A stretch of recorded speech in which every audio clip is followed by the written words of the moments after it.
그 경제에 대해서 이렇게 관심이 많으신 분들은 미국 경제가 이제 어떻게 돌아가는지 관심이 있으시잖아요. 근데 이제 너무 큰 그림들을 그리기 때문에 잘 모르죠, 저희는. 네. 그러니까 오늘 27일이잖아요. 오늘 그 연방 준비 제도라고 하는, 그러니까 미국의 중앙은행이잖아요, 일종의. 그 연방 준비 제도의 장이 누구냐면 제롬 파월이라고 하는 분인데요. 이제 여기가 그 사무실이죠. 그 준비제도 그 의장이 오늘 저곳에서 그 연방 준비제도 청사라고 부르는데 저기에서 오늘 기자회견을 했어요. 무엇을 했을까요? 금리 인상.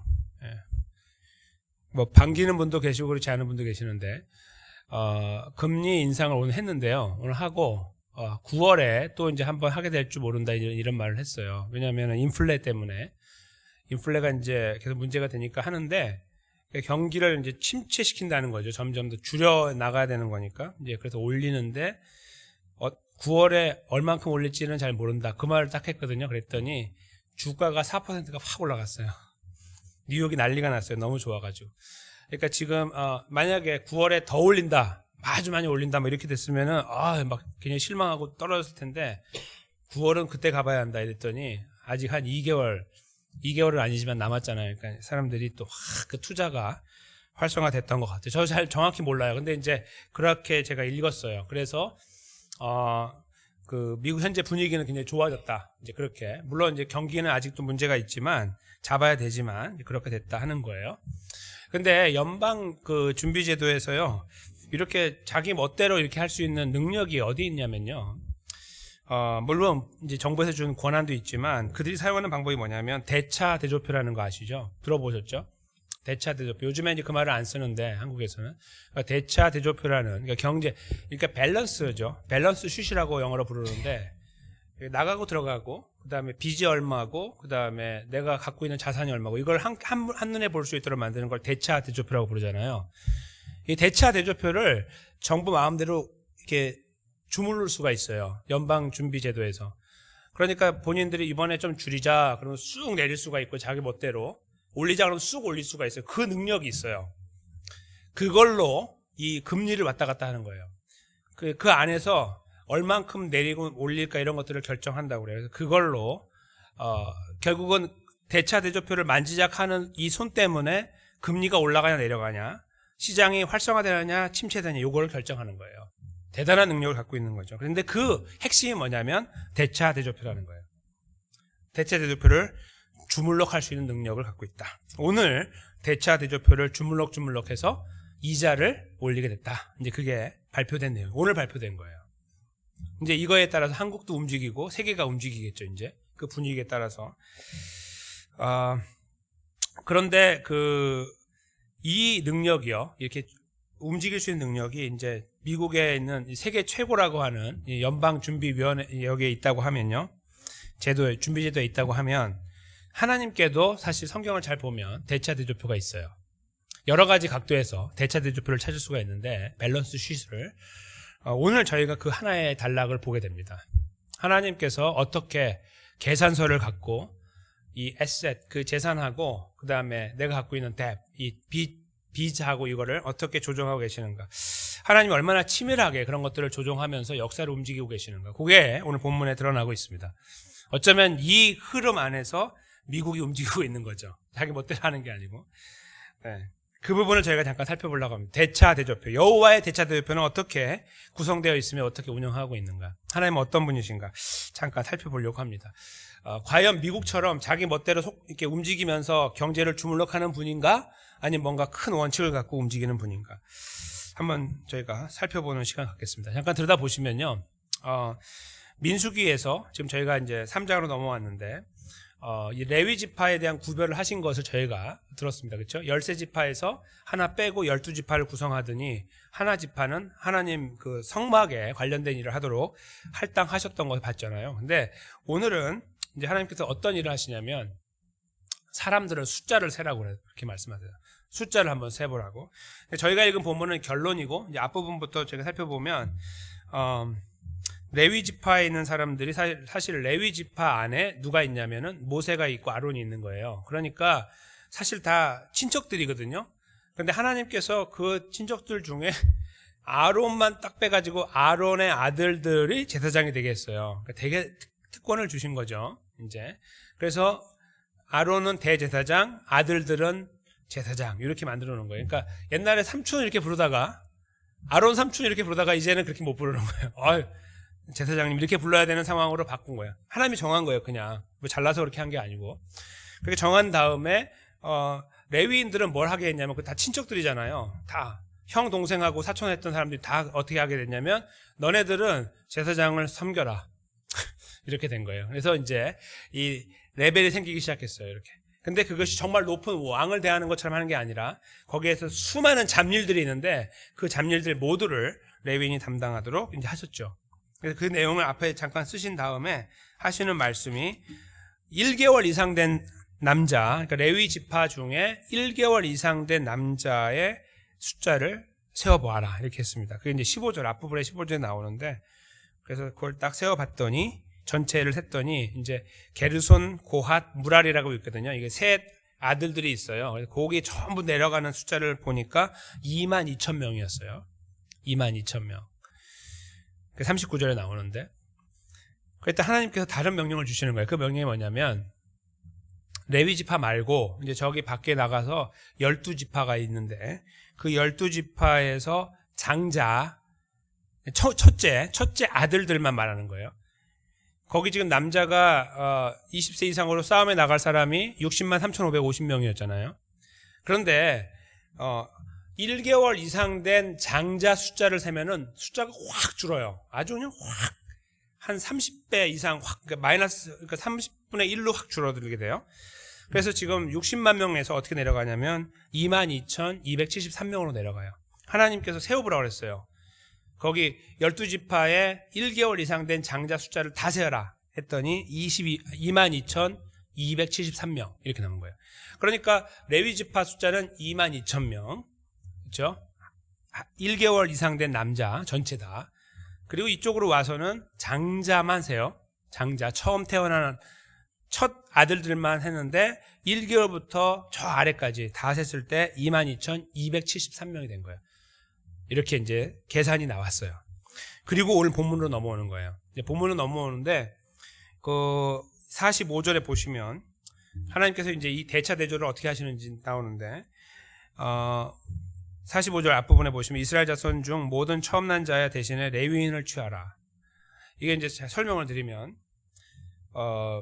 원래 하나님께서 다 이 백성들 중에 본인 것으로 그러니까 이것은 이 목숨은 내 거다라고 할당한 사람들이 있어요. 그게 바로 장자였는데 오늘 본문에는 안 나오지만 이제 12절 13절에 잠깐 성경을 가서 보시면 제가 이제 혹시 모르니까 읽어드리겠습니다. 12절 13절을 읽으면 이래요. 보라 내가 이스라엘 자손 중에서 레위인을 택하여 이스라엘 자손 중 모든 첫 해에 처음 난 자를 대신케 하였은즉 레위인은 내 것이라. 근데 그 이유가 나와요. 아니 왜 갑자기 장자를 데려가세요? 이렇게 할 때 13절이죠. 처음 난 자는 다 내 것인데 왜냐하면 내가 애굽 땅에서 그 처음 난 자를 다 죽이던 날에 이스라엘의 처음 난 자는 사람이나 짐승을 다 거룩히 구별하였으니 그들은 내 것이 될 것임이니라. 나는 여호와니라. 아멘. 이렇게 말씀하셨어요. 그러니까 하나님의 계산법이 뭐냐면 원래 그 이스라엘 사람이건 애굽 사람이건 출애굽할 때의 10번째 재앙을 통해서 장자는 싹 죽이는 것으로 결정한 거예요. 그게 하나님의 법칙이었어요. 장자는 싹 죽인다. 그런데 내 백성은 죽이면 안 되니까 거기 난리가 날 거 아니야? 초상이 날 거니까 초상집이 되니까 그렇게 하면 안 되고 우리 것은 살려야 되니까 내 것은 양의 피를 통해서 그렇죠? 문설주에 바르는 임방과 이걸 통해서 죽지 않게 한 거예요. 그 숫자가 당시의 숫자하고 지금하고 다르겠지만 이제 만약에 지금이 당시라고 한다면 이거예요. 22,273명은 내가 살린 거라 이거예요. 하나님께서. 원래 너네 다 죽어야 되는 거예요. 내가 장자는 다 죽이기로 했거든. 뭐 너네 거 우리 거 다 필요 없어. 무조건 다 죽일 거라고 내가 했는데 니네는 살려줬으니까 니네 건 내 거야. 니네 라이프는 내 거야. 이렇게 말씀하신 거예요. 그게 하나님의 대차대조법이에요. 일리가 있습니다. 그거는 그거 너무한 거 아닙니까? 라고 말할 수가 없어요. 왜냐하면 만약에 하나님께서 이거 양으로 칠하지 않았으면 어떻게 되냐면은 이스라엘이 출애굽은 하지만 다 초상 치르고 오는 거예요. 첫째는 다 죽어야 되는 거예요. 다 죽고 나와야 돼요. 그게 하나님 법칙이었어요, 원래. 근데 거기에 예외를 준 거예요. 너네는 살려주겠다. 그러니까 너네가 그러면 감사합니다 이렇게 하는 게 아니라 네 라이프는 내 거야 이렇게 하나님께 요청하는 것이 틀린 게 아니라는 거예요. 안 그랬으면 다 죽었으니까 벌써 다 죽어야 되는 거 원래. 살려줬으니까 내 거지라고 말하는데 이거 왜 살려줘요? 살려주지 말지. 난 그냥 죽으려고 그랬는데 이렇게 말할 수 있는 사람 없죠. 이 말씀 자체가 굉장히 타이트한 논리를 갖고 있어요. 그래서 이거는 좀 너무하다라고 말할 수 없는 피할 수 없는 논리를 갖고 계신 거예요. 너네 원래 다 죽었어야 되는데 내가 살렸으니까 내 거다 이렇게 말하는 거예요. 그러면요 이제 당시의 숫자하고 지금은 다르지만 오늘 숫자로 보면 22,273명을 놓고 하나님께서 말씀하시는 게 뭐냐면 거기 있잖아 너네 장자들 다 빼. 12지파에서 장자들은 무조건 다 빼. 한 살 그러니까 1개월부터 다 빼가지고 나한테 데려와. 내가 그들은 내 종으로 삼아가지고 이 성막에서 봉사하는 일을 시킬 거야. 이렇게 하나님 말씀하시면 순종해야죠. 그런데 그렇게 되면 무슨 문제가 생기냐면 무슨 문제가 생기겠죠? 장자들로 이어지는 라인이 끊어지게 되는 거예요. 다. 그렇죠? 이스라엘이 전부 장자로 이어지는데 그게 다 끊어지게 돼요. 난리가 나는 거예요. 그렇죠? 그렇게 되면 안 되는 거예요. 이 무질서한 것들을 어떻게 하나님께 해결해? 이 대차 대조를 어떻게 하는 거예요? 여기 빚도 있고 재산도 있는데 하나님 이거를 계산하는 방법이 어떻게 하냐 이거예요. 그게 바로 오늘 본문에 나와 있는 거예요. 레위인은 어차피 뺐는데 그렇잖아요. 뺐잖아요. 성막 봉사를 위해서. 그 숫자하고 얘네들하고 바꾸자는 거예요. 여기에 지금 장자로 난 한 1개월 이상 된 장자들 22,273명을 대신하는 사람들로 22,000명은 맞바꾸는 거예요. 이렇게. 이게 바로 대차 대조하는 거예요. 빡 바꾸는 거예요. 빚하고 이 재산하고 바꾸는 거죠. 이게 싹 바꿔가지고 2분으로 만들겠다 이거예요. 하나님 방법이. 이 숫자를 조정해갖고. 근데 거기 대신에 273명이 남잖아요. 273명에 대해서는 하나님이 계산해야 된다 이거예요. 야야야 그냥 떠리로 가져가라. 273명, 22,000명인데 그냥 가져가. 이렇게 하지 않고 그거 돈으로 내라 이거예요. 그거 돈으로 내라. 제가 지난번에 말씀드린 성전세라는 건데 바로 그걸 내라고 한 거예요. 그게 이제 한 사람당 5세겔. 이제 정확한 그 액수를 정확히 몰라요. 물론 큰 돈이 아니었을 것으로 예상을 해요. 왜냐하면 당시에 그렇게 돈을 막 갖고 그런 상태가 아니니까요. 그래서 5세겔씩 내는데 세겔이라는 말은 전부 지역마다 달랐어요. 전부 달라. 그러니까 하나님께서 통일을 시킨 거예요. 뭐라고 하셨죠? 거기 47절에 보면은 한 세겔은 20게라로 해라. 뭐 30게라도 되고 10게라도 되겠지만 그렇게 하지 말고 20게라가 한 세겔로 해가지고 계산해라. 이 무게를 그렇게 하신 거예요. 딱 통일을 시켜준 거죠. 그래서 사람들이 그거에 따라서 할 수 있도록 한 명당 5세겔 곱하기 하면 돼요. 273 곱하기 5. 그게 바로 정확한 산수가 어디 나오냐면 50절에 나오죠. 1365세겔. 275 곱하기 5, 1365세겔. 이거를 그들이 거두었어요. 지파마다 나누었겠죠. 이분하게. 가지고 와서 모세에게 아론에게 가지고 와서 그걸 받아서 이 성막 운영하는 데 사용하도록 하나님께서 했죠. 그렇게 해서 이분을 시킨 거예요. 이 과정을 보면 하나님께서 이렇게 그 대차 대조를 이루는 방법이죠. 그것은 주먹구구가 아니었어요. 항상 하나님은 그렇게 하셨어요. 저희는 주먹구구식을 참 좋아하죠. 대충 넘어가는 거. 하나님하고 이렇게 너무 타이트하게 하나님 너무 타이트합니다 이렇게 해버리고 대충 넘어가는 거 좋아하는데 또 우리가 받을 거에 대해서는 또 정확하게 따박따박 받으려고 하죠. 그런 모양들이 저희 안에 있어요. 그게 다 그냥 보편적인 모습이에요. 저희도 모르게. 근데 하나님은 그렇게 안 하시는 거예요. 줄 거 정확하게 주고 받을 거 정확하게 받는 분이에요. 항상 애누리가 없어요. 그 어떤 조금의 틈도 없는 거죠. 그러니까 22,000명이나 드렸는데 273명 넘어가죠. 절대로 안 되는 거예요. 다 내 거니까. 그렇게 해가지고 딱 정확하게 맞바꾼 거예요. 레위인 22,000명 다 내 거고 부족한 건 돈으로 갖고 와. 해가지고 딱 결론해가지고 끝난 거예요. 대차대조가 완료된 거예요. 이게 하나님의 계산법입니다. 근데 여기에 사용되어지는 이 표현 한 가지가 있어요. 저희가 봐야 되는 게 바로 속전이라는 거예요. 48절에. 그 더한 자, 그 한 명이 내는 5세겔이 다른 말로 바꾸면 속전이라고 불러요. 이거는 저희가 성경에서 다르게 쓸 때는 뭐라고 쓰냐면 대속물이라는 말하고 같은 말이에요. 대속물. 그러니까 속전 하고 같은 말은 대속물이라는 단어예요. 대속물이라는 단어가 떠오르면 저희 머릿속에 바로 떠오르는 게 있습니다. 예수 그리스도이죠. 마태복음 20장 제가 여기 적어드렸는데요. 28절하고 마가복음 10장 45절이에요. 마태복음 20장 28절, 10장 45절 똑같아요. 완전히 똑같이 번역됐는데 한번 저희가 이 말씀을 읽도록 하겠습니다. 시작. 인자가 온 것은 섬김을 받으려 함이 아니라 도리어 섬기려 하고 자기 목숨을 많은 사람의 대속물로 주려 함이니라. 아멘. 네. 예수님이 오신 그 이유와 돌아가시는 방법을 여러 가지로 쓰고 있죠. 여러 가지로 쓰고 있어요. 항상. 그런데 그 중에 하나가 바로 대속물인 거예요. 그러니까 예수님이 왜 오셨냐? 우리 죄를 왜 오셨죠? 이런 기본적인 이야기를 옆으로 하고 주변에 굉장히 다양하고 풍성한 말씀들이 있어요. 그 중에 하나가 바로 대속물이에요. 속전. 오늘 본문에서 드러나고 있는 이 돈으로 맞바꾼 거 있잖아요. 이것이 저희들에게 보여주는 건 뭐냐면 하나님 앞에서 이스라엘, 즉 오늘날로 하면 하나님 백성들이 대차 제조표 앞에 딱 서게 되면 항상 부족하다는 것을 보여주는 거예요. 오늘 본문의 말씀은 그걸 보여주는 거예요. 우리가 하나님 앞에 딱 서가지고 하나님의 부르심 앞에서 계산을 하면 부족해요. 하나님은 그거 넘어가자 이렇게 하지 않고 그거 부족한 거 갖고 와 이렇게 하신다는 거예요. 근데 우리가 못 갖고 가요. 지금 여기에서도 사실은 사람을 만들어낼 수 없잖아요. 당장에. 그렇죠? 273에 만들어내야 되는데 하나님께서 하나님의 방법을 갖고 있는 거예요. 너네 못하지? 이걸로 하자. 그래서 속전을 하는 거예요. 그게 하나님의 방법이었어요. 이 대속물이라는 것은 그래서 하나님의 방법이고 하나님께서 구원을 이루기 위한 방법이고 역사를 완성하기 위한 방법이에요. 바로 그거 오늘 본문에서는 속전이라고 표현된 것을 통해 하나님은 대차대조표를 완성하셨어요. 사람들이 감당할 수 없어요. 273명 어떻게 만들어야 할 때 걱정하지 마. 5세겔씩 갖고 와. 이렇게 하는 방법을 통해 속전을 통해 그들을 속해 주신 거예요. 하나님의 방법이었거든요. 이것은 예수님의 십자가를 통해서 완성이 됐어요. 오늘 본문은 그것을 보여주는 그림자입니다. 어떻게 완성이 됐냐 하면 바로 대속물로 주시기 위해 오신 예수님의 걸음 때문에 예수님은 우리를 위한 속전으로 오신 거예요. 값을 치르기 위해 오신 거예요. 목숨의 값을 치르기 위해서 하나님 백성들의 그 영원한 생명의 문제를 담당하기 위해 오셨고 그 죽음을 놓고 우리는 예수님은 우리의 대속물이었다.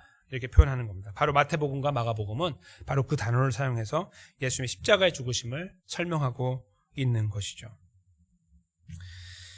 저희 본문에서는 저희가 우리하고 사실 관계없어 보이는 그냥 그들 역사 속에 발생한 273명의 문제를 어떻게 해결하는지를 보여주지만 이것은 저희들에게 아주 큰 것을 보여주는 거예요. 하나님 앞에 섰을 때 우리는 항상 저울에 달려 부족해요. 그러나 하나님께서 우리를 위해서 속전을 준비하신 거예요. 우리를 위한 예수 그리스도인 거예요. 우리가 발버둥 쳐서 그것을 채우는 273명을 채울 수 없는 그 상황을 하나님은 알고 계세요.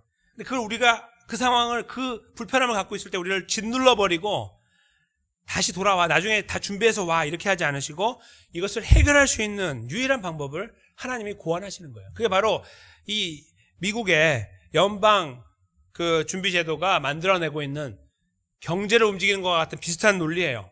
거기서 왔다 갔다 하면서 말이에요. 하나님이 그 능력을 가지고 전 세상의 이 경제를 주무르고 계시는 거예요. 그 상황을. 그게 바로 대차대조표예요. 여호와의 대차대조표. 그리고 그 안에서 저희가 어찌할 바를 모르고 있을 때에 예수 그리스도를 보내주신 거예요. 그 앞에 섰을 때 다 저울에 달려 부족하고 다 죽음일 수밖에 없는 상황에 예수 그리스도를 이 땅에 보내셔서 우리를 대신한 속전으로 대속물로 십자가에 못 박으신 것입니다. 그리고 우리를 위하여 그 이루신 구원의 역사의 자리에 우리를 함께 초대하여 주셨던 것입니다. 저희가 지난 3일간의 삶을 이렇게 돌아보면 참 그 삶에 많은 시간들이 이렇게 있는데 그럼에도 불구하고 눈앞에 있는 일들을 처리하기 위해서 정신없이 달려오는 그런 경향을 갖고 왔습니다. 그렇죠? 항상 그렇게 살죠, 저희가. 좀 잘 살아보려고 하는데도 그렇게 못할 때가 참 많아서 가슴을 치고 주님께 너무 죄송할 때가 참 많아요. 근데 어떤 경우에 저희가요, 이렇게 넘어갈 때가 있어요. 아유, 하나님도 아시잖아요. 제 형편과 사정을. 좀 봐주세요. 이렇게 넘어가는 거예요. 그러니까 저희들의 양심이요, 시간이 가면 갈수록 무뎌져요.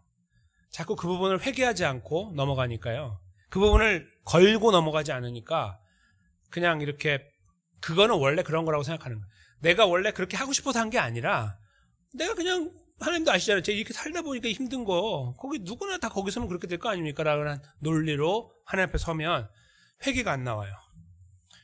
그리고 자위하는 거예요. 자기 머리만 이렇게 쓰다듬으면 그냥 다 그런데 뭐 하나님 뭐 그냥 괜찮은 거죠 라고 넘어가면서 우리 그 부분에 대한 양심이 무뎌져 돌처럼 딱딱해지는 거죠. 그러니까 하나님 앞에 별로 그게 죄책감이 다가오지 않는 상태로 자꾸 우리가 이렇게 퇴락하게 되는 거죠. 오늘 본문에서 저희가 느껴야 되는 거는 하나님은 절대로 그렇게 생각하지 않는다는 거예요. 하나님의 대차 대조표는요 1초 조금의 오차도 없어요. 273명 절대로 용납하잖아요. 한 명 빼주세요. 이런 거 없습니다. 반드시 정확한 273명이어야 되는 하나님의 논리 앞에 저희가 서면 하나님 이거는 상황이 그랬습니다라고 넘어갈 게 아닌 거예요. 우리는 어떠한 형편이든지 주님 앞에서 부족했던 부분들은 죄송합니다. 무릎 꿇어야 되는 거예요. 그게 우리가 하나님 앞에 취해야 되는 자세예요. 그렇게 해야 천국 가기 때문이 아니에요. 그렇게 해야 천국 가는 게 아니에요. 그것 때문에 천국 가는 게 아니고 천국은 예수님 때문에 가는 거예요. 우리는 예수님 때문에 구원 받았고 이 속전을 다 치르신 주님 때문에 우리는 구원 받았어요. 그러나 우리가 그 자리에 있으면서 항상 하나님의 정밀한 대차 대조표에 고민을 해야 된다는 거예요. 우리가 그냥 그렇게 구원 받았으니까 값싼 구원처럼 대충 넘어가고 살아가다가 살면 이 삶의 퀄리티가 떨어져요. 삶의 질이 구원받은 사람의 모습으로의 삶의 질이 자꾸 떨어져 나가는 거예요. 하나님 앞에 너무 죄송한데 나중에 죄송하지도 않은 거예요. 그런 모습으로 가기가 너무 쉬워요. 사도 바울을 통해 하나님께서 그러셨죠. 로마에 있는 교회 성도들이 하나님 우리 아시잖아요. 우리 힘든 거 하면서 그들이 말하는 이상한 논리가 있었어요. 야야야 그거 있잖아. 예수님 우리를 돌아가시고 구원하셨는데 우리의 죄가 크면 클수록 진짜 주님의 은혜가 더 크게 다가온다? 맞는 말이잖아요. 그러니까 그들이 뭐라고 그랬냐면 야 그러면 죄나 더 짓자 이렇게 말했어요. 애들처럼 정신 나간 사람들처럼. 사도 바울이 화를 냈죠. 정신 나갔냐? 너네 돌았냐? 이렇게 말한 거예요. 니네가 무슨 복음을 알아? 복음을 알면 절대로 그렇게 못해. 복음을 알면 니네가 그 앞에서 가슴을 치고 죄송합니다 이렇게 나가지. 얼씨구 좋다. 구원의 은혜를 더 느끼려면 죄를 짓자. 이런 말도 안 되는 사탄 같은 그런 논리를 갖고 서지 않는다. 이렇게 아주 강력하게 쏘아붙이죠. 하나님의 영감으로. 근데 저희들이요. 하나님 앞에 살다 보면 이 대차 대조표를 자꾸 치워버릴 때가 있어요. 이렇게 싹 치워버려. 왜냐하면 그게 우리에게 영향을 끼치지 않아요. 우리의 구원의 문제에 절대 영향을 끼치지 못해요. 이제는. 예수님 안에 있기 때문에. 그러나 하나님 백성의 걸음은 그렇지 않아요. 우리가 그 앞에 서 있을 때 부족함을 느끼고 하나님 죄송합니다를 하고 그리고 다시 하나님 백성으로 살려고 허리띠를 졸라매는 이런 모습들이 계속돼야 되는 거예요. 그런 것이 계속되어 나가야 어느 성숙이라는 의미를 저희가 찾아갈 수 있다는 거죠. 예수님의 장성한 분량에 이르는 그런 걸음들을 도모할 수 있다는 거예요. 근데 그런 것이 없으면 항상 그 자리에 있거나 내려가요. 그리고 양심은 더 이상 우리에게 가책을 주지 않아요. 그리고 하나님 말씀도 내가 원하는 쪽으로만 가서 그것만 취하면 된다고 생각하는 기형적인 성도로 바뀌어지게 돼요. 오늘 본문의 말씀은 저희들에게 그 현상을 보여주고 있는 거예요. 우리는 안 돼. 그러나 거기서 포기하고 주저앉고 엉터리 길로 가면 안 돼를 보여주고 있는 거예요. 왜요? 하나님은 정밀하게 보고 계시니까. 그걸 갖고 우리에게 어떻게 다가오실까요? 하나님 나라의 상급으로 다가오시겠죠? 너 참 열심히 살았다. 아무도 알아주지 않지만 나만 바라보고 우리 살아왔던 거 내가 다 기억하고 있다. 우리 눈물 닦아주시면서 주님이 꺼내실 카드가 되겠죠? 천국에서. 바로 그런 걸로 다가올 거예요. 이 대차 대조표는. 그럼에도 불구하고 저희는 천국에서는 상급 대충 받으면 됩니다. 이런 엉터리 논리가 아니라 정말 이 구원의 은혜가 감사하기 때문에 하나님 제가 주님 앞에 설 때마다 참 너무 죄송합니다를 고백하고 그러나 이 걸음을 포기할 수 없기 때문에 왜냐하면 주님이 저를 이렇게 사랑하셨고 나를 이렇게 구원하셨기 때문에 주님이 나를 위해 오셔서 대속제물이 되셨기 때문에 내가 여기 있다는 사실이 너무나 감사하여 더 이상 나 자신의 양심을 저쪽 한쪽으로 치워놓지 아니하고 그 양심을 가지고 주님 앞에서 우리 연약함, 나의 연약함을 고백하면서 무릎 꿇으면서 하나님 백성의 걸음을 걷기 원합니다. 이러한 기도를 주님께 드리면서 우리들의 걸음을 그렇게 세워나가야 되지 않을까 생각한다는 겁니다. 진실로 하나님의 구원의 은혜를 이해하고 고백하고, 특별히 오늘 이 본문의 말씀처럼 정밀한 대차 대조표 앞에서 꼼짝할 수 없는 우리를 구원하시고 은혜를 베풀어 주신 그 하나님 앞에 서 있기 때문에 말이죠. 저는 사랑하는 성도님과 제가 바로 그런 자리에 진실하게 진실되게 서기를 원합니다. 우리들의 연약함을 핑계로 그걸 근거로 하여 대충 살아가는 연약함이 아니라 연약함 때문에 주님 앞에 오히려 눈물 흘리는 자, 진실로 복음의 가치를 이해하는 사람답게 그 걸음을 더 살기 위하여 발버둥 치고 그 삶을 위하여 무릎 꿇고 주님의 은혜를 구하는, 주님을 다시 한번 의지하는 바로 그러한 삶의 자리에 저희가 세워져야 되지 않을까 생각합니다. 이런 고민과 고백과 기도 가운데서 하나님이 우리를 붙잡으셔서 우리들의 삶의 현장 속에 다가오시고 우리를 붙잡아 주셔서 그 안에서 누리는 놀라운 역사와 또 은혜가 남은 사람들이 경험하는 것이 아닌 바로 우리가 경험할 수 있는 바로 그런 은혜가 사랑하는 성도님들과 저의 삶 속에 더 구체적으로 풍성하게 이루어져 나가게 되시기를 주님의 이름으로 간절히 축원합니다.